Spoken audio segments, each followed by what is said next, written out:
So, springtime. Still fucking snowing. It was blizzard. Now it's just like a drizzle. It's windy as fuck. You have a wind advisory. It's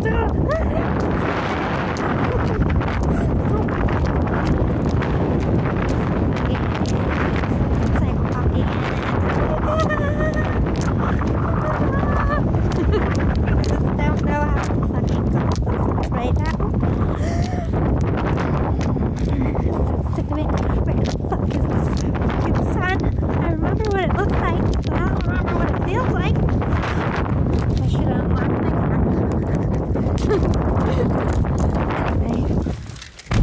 Anyway, I just have to get out of my work for like 15 minutes. You know? First time. Then. Anyway, wow, I was extra. This is a headband. This is a completely different bow. And this is a hat with doinkers. I just mixed them. Whatever.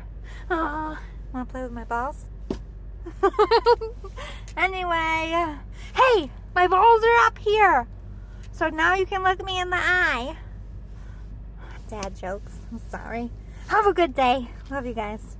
Pray for me because when is this snow gonna stop? This winter was so fucking terrible. I can't take it anymore. Is it gonna be Mother's Day and we're still gonna be snowing? Like, gross. I did my thing again. I braided my hair. Then I just roped them at the end because they were annoying me. I don't know what mood I was in this morning. Mostly like, I just want to get back in bed. It's cold out here. Yuck. Bye. Not to you guys, but just for the weather, you know. I love you guys. I hope your weather's good where you are. And if you're not having good weather, you're going through it with me. And I feel ya. Either way. It's past the spring equinox. This is some bullshit. I cancel you, Syracuse. Canceled. Love you.